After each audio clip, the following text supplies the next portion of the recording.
جب یہاں آئے ہی میرا جی بہلانے کے لیے ہو تو اب یہ پارسائی کا ناٹک کیوں کر رہی ہو؟ شہرام دل شیر اس کا دوپٹہ کھینچتا حد تک آمیز لہجے میں غرایا تھا، جبکہ وہ پانی کا بھرا جگ ایک دھماکے سے اس کے اوپر اڈیل گئی تھی۔ مجھے یہاں تمہاری غلیظ کزن نے دھوکے سے بھیجا ہے، سمجھے تم؟ جانے دو مجھے۔ ساولی سلونی سی ہانم چلائی تھی۔ کتنا پیسہ چاہیے بولو، سونے میں تول دوں گا۔ وہ کافی معنی خیزی سے بولا تھا، مگر ہانم نے اس کی جانب دیکھتے زمین پر تھوک دیا، جس سے وہ شہرام خان کی ضد بن گئی تھی۔ اب وہ اس سے نکاح کر کر ہی دم لینے والا تھا۔ وہ صرف نگاہوں سے اسے دیکھتا مسکرا دیا تھا۔ ہانم خوفزدہ ہوتے دور ہوئی تھی۔ وہ قدم قدم چلتا اس کے بے حد پاس جا کر بیٹھا تھا۔ ہانم اس سے دور کھسکتی خوف سے کانپنے لگی تھی۔ دیکھو، میرے پاس مت آنا، مجھ سے دور رہو۔ وہ بری طرح کانپتے اس شخص کو خود سے دور کر رہی تھی جو اس کے بے حد پاس آ گیا تھا۔ کیوں میری جان؟ وہ نرمی سے اس کی لٹ کو اپنی انگلی پر لپیٹتے کھولنے باندھنے لگا تھا۔ ہانم بری طرح کپ کپاتے اس شخص کی سرخ آنکھوں میں دیکھ رہی تھی جو اسے خوفزدہ کر رہی تھی۔ کیوں میری جان؟ کیوں قریب نہ ہو؟ میرا دل بہلانے کے لیے ہی آئی ہو اور مجھے ہی کہہ رہی ہو قریب نہ ہو؟ پھر کیسے دل بہلاؤں بھلا؟ وہ اس کا چہرہ نرمی سے تھامتے بولا تھا۔ دیکھو، تمہیں خدا کا واسطہ ہے، مجھ سے دور رہو۔ میں ویسی لڑکی نہیں ہوں جیسا تم مجھے سمجھ رہے ہو۔ اچھا ٹھیک ہے، نہیں سمجھ رہا تمہیں ویسی لڑکی۔ پھر بتاؤ بھلا، تم میرا دل بہلانے کے لیے یہاں کیسے آ گئی؟ تم تو بہت پاک باز لڑکی ہو۔ تم پھر اس جگہ پر کیا کر رہی ہو؟ تمہاری اس غلیظ کزن نے مجھے دھوکے سے یہاں بھیجا ہے، وہ زویا کا ذکر کرتے نفرت بھرے لہجے میں بولی تھی۔ اچھا میری جان، یقین کر لیا تمہارا۔ وہ اس کا چہرہ نرمی سے اپنے ہاتھ میں لیے اس کے گال پر اپنے لب رکھ گیا تھا۔ میں نے کہا نا مجھ سے دور رہو۔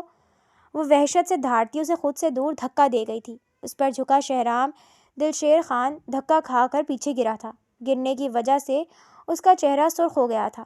جتنا وہ اس لڑکی کو چھوٹ دے رہا تھا، اتنا ہی یہ لڑکی اس کے سر پر چڑھتی جا رہی تھی۔ وہ اس کے قریب آتے اس کے بالوں کو گدی سے جکڑ گیا تھا۔ ہانم کا چہرہ تکلیف کی شدت سے سرخ ہوا تھا۔ وہ بنا خوف کھائے اپنے گال سے اس کا لمس مٹانے کی کوشش کر رہی تھی۔ اسے اپنا لمس مٹاتے دیکھ شہرام دلشیر خان غصے سے سرخ ہوا تھا۔ آج سے پہلے یہاں آئی کسی لڑکی نے ایسا نہیں کیا تھا جیسا وہ کر رہی تھی۔ زیادہ پاک باز عورت بننے کی ضرورت نہیں ہے۔ اگر اتنی ہی پاک ہو تو یہاں کیا کر رہی تھی تم؟ شہرام کا لہجہ بھاری ہوا تھا۔ وہ جتنا اس سے نرمی سے سلوک کر رہا تھا، وہ اتنا ہی اس کے سر پر چڑھ کر ناچ رہی تھی۔ کہہ تو رہی ہوں تمہاری اس 2 نمبر کزن نے دھوکے سے مجھے یہاں بھیجا ہے۔ نہ جانے اسے ایسی کون سی ٹسل تھی اسے مجھ سے جو اس نے یہ سب کر کر پوری کی ہے۔ کہہ تو رہا ہوں بی بی کہ تمہاری بات پر میں نے یقین کر لیا ہے۔ وہ اسے خود قریب کرتے آنکھیں موند کر اس کی خوشبو محسوس کرنے لگا۔ ہانم گھن کھاتے اس سے دور ہوئی تھی۔ میں تمہیں بتا رہی ہوں، مجھ سے دور رہو، میرے قریب مت آؤ۔ میں چلا چلا کر سب کو جمع کر لوں گی اور سب کو یہ بتاؤں گی کہ تم میرے ساتھ کیا کرنے کی کوشش کر رہے ہو۔ میری جان، اپنی مرضی سے یہاں آئی ہو تم، کوئی تمہاری آواز پر یہاں نہیں آئے گا۔ وہ اس کے قریب جاتے اس کے بازو کو جکڑ گیا تھا۔ ہانم نے ایک جھٹکے سے اس کی گرفت سے اپنے بازو کو نکالا تھا۔ مجھ سے دور رہو کہہ رہی ہوں نا، سمجھنے میں نہیں آ رہا؟ کیوں اپنے گندے ہاتھوں سے مجھے چھو رہے ہو؟ وہ اپنے ہاتھوں سے اس کا لمس دور کرتے زمین پر تھوک گئی تھی۔ شہرام اس کی حرکت پر بری طرح سرخ ہوا تھا۔ دوسرے ہی لمحے وہ ایک ہی جست میں اس کے پاس آتا اسے بازو سے جکڑ گیا تھا۔ جب یہاں آئی ہی میرا جی بہلانے کے لیے ہو تو اب یہ پارسائی کا ناٹک کیوں کر رہی ہو؟ شہرام دلشیر اس کا دوپٹہ کھینچتا حد تک آمیز لہجے میں غرایا تھا۔ تم جیسی لڑکیوں کو میں اچھی طریقے سے جانتا ہوں، پہلے پیسوں کے لیے یہاں آتی ہیں، اس کے بعد ایسی فضول حرکتیں کر کر مردوں کا دل اپنی طرف اور اٹھاتی ہیں۔ فضول کی باتیں کرنے کے بجائے وہ کام کرو جس کے لیے تم یہاں آئی ہو۔ وہ اس کا دوپٹہ اتار کر اس کے جسم سے الگ کر گیا تھا۔ اس کی گھٹیا باتوں کو سنتی وہ پانی کا بھرا جگ ایک دھماکے سے اس کے سر پر اڈیل گئی تھی۔ مجھے یہاں تمہاری غلیظ کزن نے دھوکے سے بھیجا ہے، سمجھے تم؟ جانے دو مجھے۔ سمجھ کیوں نہیں رہے ہو تم؟ واقعی میں سچ کہہ رہی ہوں، تمہاری کزن نے دوستی کے نام پر مجھے ڈس لیا ہے۔ خدا کے واسطے مجھے جانے دو، میں ایسی لڑکی نہیں ہوں، میں پاک ہوں، میں نے آج تک ایسا کام نہیں کیا۔ میں کیوں پیسوں کے لیے اپنی عزت بیچ دوں گی؟ عزت تو نصیب والوں کے پاس ہوتی ہے۔ خدا کا واسطہ ہے میری عزت تار تار مت کرو۔ میں نے واقعی آج تک کبھی ایسا کچھ نہیں کیا جیسا تم سمجھ رہے ہو۔ اپنی صفائی دیتے دیتے وہ رو ہی پڑی تھی۔ خدا کا واسطہ ہے مجھے جانے دو، جانے دو مجھے۔ ہانم ملک حلق کے بل دھاڑی تھی۔ میں تمہاری بات پر یقین نہیں کر سکتا۔ اگر تم اتنی ہی پاک ہو تو اس اندھیرے کمرے میں آئی ہی کیوں؟ تم جانتی نہیں ہو یہاں کے بارے میں؟ یہاں پر لوگ ایک دوسرے کے ساتھ رنگ رلیاں مناتے ہیں۔ تم کیا کر رہی تھی یہاں پر؟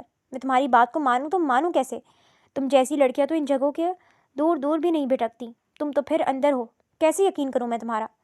شہرام بھی اپنی جگہ صحیح تھا، آج تک جہاں جتنی بھی لڑکیاں آئی تھیں وہ اس نیت سے ہی تو آتی تھیں، پہلی بار کوئی لڑکی اسے اپنی عزت کی گواہی دے رہی تھی، بھلا وہ کیسے مانتا؟ اور تھوڑی دیر پہلے تو اس نے اس سے بات کی تھی، پارٹی کے بعد وہ تھوڑی انجوائمنٹ چاہتا تھا، جس کی وجہ سے اس نے فون کر کر اسے اب یہاں بلایا تھا، اور اب وہ یہاں آ کر کہتی تھی کہ اس کو اس کی کزن نے دھوکے سے یہاں پھنسایا تھا۔ وہ بھلا کیسے اس کی بات پر یقین کرتا، جبکہ وہ بات جانتا ہی نہیں تھا کہ اس کی بات کسی اور لڑکی سے ہوئی تھی۔ یہاں جو آئی تھی وہ تو بیچاری دشمنی نبھانے پہنچ گئی تھی۔ حانم اس کی باتیں سنتی چلا چلا کر رو دی تھی۔ وہ شخص اس کی باتوں پر یقین نہیں کر رہا تھا، اس کی باتیں سنتی وہ اندر سے مر رہی تھی۔ خدا کی قسم میں سچ کہہ رہی ہوں، میری بات پر بھروسہ کرو، میں واقعی ویسی لڑکی نہیں ہوں جیسا تم سمجھ رہے ہو۔ شہرام دلشیر خان ٹٹولتی ہوئی نگاہوں سے اسے تک رہا تھا۔ لاکھ برا ہونے کے باوجود بھی اس کے اندر یہ خوبی تھی کہ وہ زور زبردستی سے کسی کے قریب نہیں جاتا تھا، جب تک وہ حامی نہ بھرتی تھی اس کے قریب نہیں جانا چاہتا تھا۔ میں تمہاری بات پر یقین نہیں کر سکتا، کوئی بھی لڑکی یہاں اپنی مرضی سے ہی آتی ہے، اور اگر تم اتنی ہی شریف ہو تو اتنی رات کو اس کے ساتھ نکلی کیسے؟ شہرام کا لہجہ حد تک آمیز ہوا تھا۔ تمہاری کزن پتہ نہیں کس چیز کا بدلہ مجھ سے لینا چاہتی تھی جو مجھے یہاں پھنسا گئی۔ شہرام کو پہلی ہی نظر میں وہ لڑکی بے حد پسند آ گئی تھی، وہ اس کو اب کسی بھی قیمت پر حاصل کرنا چاہتا تھا، چاہے پھر کتنا بھی پیسہ کیوں نہ لٹانا پڑ جائے، وہ پیچھے نہیں ہٹنا چاہتا تھا۔ اتنی خوبصورتی دیکھ وہ اب اس کو ہاتھ سے جانے نہیں دے سکتا تھا۔ چھوڑو اس بات کو، بتاؤ کتنے پیسے چاہتی ہو تم؟ سونے میں تول دوں گا تمہیں، تمہاری باقی کی زندگی عیش و عشرت میں گزرے گی۔ بولو کتنا چاہتی ہو تم؟ جتنا بولو گی اتنا دوں گا، بلینک چیک تمہیں دوں گا، جتنا لکھنا ہے اتنا لکھ دو، میں وہ سب تمہیں پے کروں گا جتنا تم بولو گی۔ اس لڑکی کو پانے کے لیے وہ کسی بھی حد سے گزر سکتا تھا، چاہے اس کے لیے اسے لاکھوں کروڑوں کیوں نہ لوٹانے پڑ جاتے، وہ بھی لٹا سکتا تھا۔ اس کی بات سنتی حانم نے ڈوب مرنے والی نظروں سے اسے دیکھا تھا۔ بولو جانے من، کتنے پیسے تمہیں چاہیے؟ کہہ رہا ہوں نا، جتنے تم بولو گی اتنے تمہیں دے دوں گا، وہ معنی خیزی سے بولتا اس کے قریب آیا تھا، مگر حانم نے اس کی جانب دیکھتے زمین پر تھوک دیا۔ اپنی عزت کا سودا ہم جیسے لوگ نہیں، تم جیسے لوگ کرتے ہو، جنہیں اپنی عزت کی ذرا برابر بھی پرواہ نہیں ہوتی۔ دوسروں کی عزت خراب کرنے کے در پہ تم لوگ 24 گھنٹے پڑے رہتے ہو۔ تم سے پیسے لوں گی نا تو میرے لیے ڈوب مرنے کا مقام ہوگا، بھوکی مر جاؤں گی مگر اپنی عزت کبھی نہیں بیچوں گی، اور میرے قریب آنے کا سوچنا بھی مت، نہیں تو تمہارا قتل کر دوں گی۔ وہ بھوکی شیرنی کی مانند غرائی تھی۔ اس درجہ بے عزتی پر شہرام دلشیر خان کا چہرہ خطرناک حد تک سرخ ہوا تھا۔ وہ یہ سب بول کر اس کے اندر کے ضدی اور اکڑو مرد کو جگا چکی تھی۔